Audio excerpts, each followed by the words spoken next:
Мына бул автоунаанын тетиги фрезердик станоктон өткөрүлдү. Бул цех Жумгал районунун Чеек айылында жайгашкан. Мындагы жабдуу Нарын облусу боюнча жок десем жаңылышпайм. Себеби сиздер көрүп турган бул жабдуулардын бардыгы убагында гүлдөп турган Миң Куштагы оргтехника заводунда кызмат кылган. Жумгал району Миң Куш айылынын тургуну Бактыбек Нусубалиев 60 жаштан ашып калса да унаа теттиктерин жасай турган жалгыз чебер. Ал районубуздун борборуна атайын цех ачып элге кызмат кылып келет. Анын бир күндүк убактысы 1000 күнгө тете. Себеби жаздын кызыган өнөктүгүндө техникалар бузулуп, ага кайрылгандардын саны арбын. Унаа теттиктерин жасайбыз. Чоң экскаваторлордун, бульдозерлердин, комбайндардын, тракторлердин тетиктерин жасайбыз ар кандай.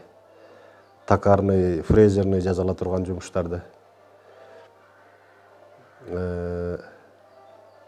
Ошол элдердин заказы боюнча иштейбиз.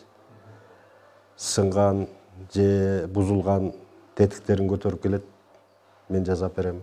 Бир кездери гүлдөп турган Миң Кушта учурунда уран иштетилип, бир нече заводдор тынымсыз иштеп турган. Алардын катарында турмуш тиричилик буюмдары чыгарылган оргтехника заводу болгон. Учурунда Бактыбек Нусубалиев ал заводдун алдындагы оңдоочу механикалык цехте токардык кесипти аркалаган. Негизи 78-жылы мектепти бүткөндөн кийин эле оргтехника заводунда ремонтно-механический цехте тетиктерди оңдоочу цехте иштедим. Бала кезимден тартып эле. 78-жылдан бери ошо токардык, фрезердик кесипти аркалап келатам. Азыр көп жерлерде иштедим. Азыр болсо Чаекте 2 жылдан бери Чаекте чакан ишкана ачып, ошондо иштеп атабыз. Убагында Союз таркагандан кийин бул станоктор кароосуз калып, талкаланууга дуушар болгон. Анан кээ бир адамдардын жардамы менен, директорубуздун жардамы менен сактап калалы ушул станокторду деп бир чети сактап калуу максатында, бир чети арендага алып иштетүү максатында кийин кереги тиет деп сактап калганбыз. Ошол станокторду бияка алып келип алып, ушул жерден ишкана ачып, эми элдин керегине жарап атат станоктор. Чакан цехтин ичинде тетиктерге керектүү болгон темир тезектин бардыгы бар. Андан тышкары унаанын болобу, айыл чарба техникасынын тетиктери болобу, аны жасап, ар бир этаптан өткөрүү каарманыбыздын колунда. Бул станогубуз болсо негизи токарно-винторезный станок деп айтылат. Токарный жумуштар жасалат. Автоунаанын тетиктери көбүнчө ушу токарлык жумуштар менен бүтөт. Бул станогубуз болсо вертикально сверлильный станок деген станок. Бул да өзүнчө бир кызмат аткарат. Тетиктерди тешет, оет, фигура чыгарат. Мисалы үчүн бир деталдын жасаш үчүн 2 операция, 3 операция, кээде 6-7 операциядан өтүп калышы мүмкүн. Мисалы үчүн деталдын тешиги бар болсо, кээ бир капталынан бул станокко жасалат. Ансыз ал тетиктерин иштөөгө жөндөмсүз болуп калышы мүмкүн да. Бири-бирине жардамчы станоктор да бири-бирине байланыштуу. Вертикально строгальный станок. Бул дагы иштебей туруп көптөн бери дат басып жылбай калган эштери азыр акырындык менен оңдоп, түзөп жумушка киришебиз, эми иштей баштайт буйруса. Механизмдери бүт баары иштеп калды. Даттарын тазалап, бүт орнотуп жасап атабыз. Польский фрезерный станок.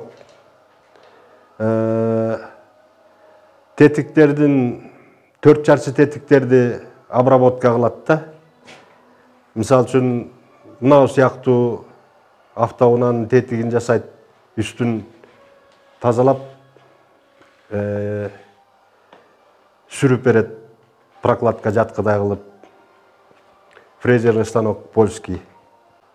Ушул деталь болуп чыгат да акыры. Мисалы үчүн Кудай буйруса бул станок иштеп калса, мынау жерде шлицевой паздар бар. ошо шлицевой паздарды ошо вертикально строгальный менен шлицларын кезип чыгарса болот да. Мынандай червячный колесо жасаса болот. Мына могу өзү червячный колесо да. Анан ошо биринчи токарныйдан өтөт, анан фрезерный жумуштары бар, строгальныйдан өтөт. Мына эки ичиндеги шлицлар ошо строгальный станоктон жасалат. Темирдин устаты техникага жан киргизген ишкерибиз өкмөттөн бир да колдоо сурабайт. Бирок учурунда иштетип жаткан чакан устаканасындагы станокторго керектүү аспаптарын алып, базасын толуктоо үчүн өкмөттөн үстөк пайызы төмөн насыялардан болсо дейт. Иштесе болот. Нан таап жеп. Анан жардамчы инструменттерсиз болбойт. Шаарга барып жардамчы инструменттерди алып келиш бул кыйын, акча турат. Бир чети аябай кымбат детальдары. Анан өкмөт тарабынан эми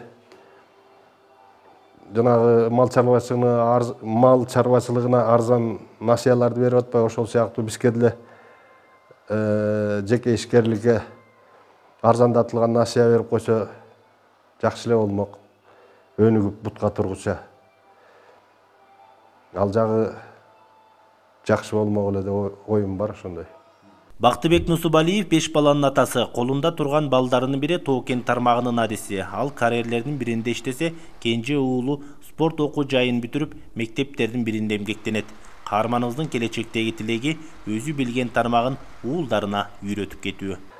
Эки уулум колумда, алар экөө тең окууну бүтүштү.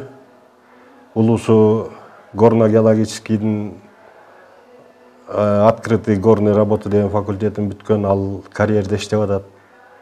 Андан кичүүсү болсо физкультурныйды бүттү, диплом алып азыр иштеп атат дагы жумушта.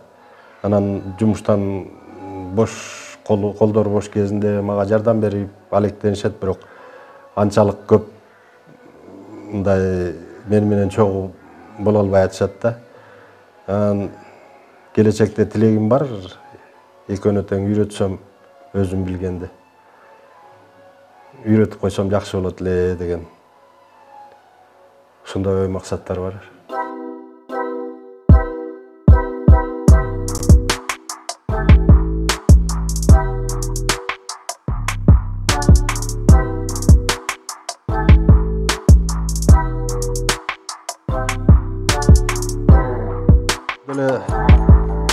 Ушул турган станоктор менен мына сыяктуу цангасын жасаса болот. Мындай шестигранниктерин жасаса болот фрезерныйга. Ушул эле оокатты ушул станоктор менен жасаса болот. Тезеги азыр биякта бир 3-4 жерде металлоприемка бар. Жок болуп калса ошол жактан карап сатып алабыз.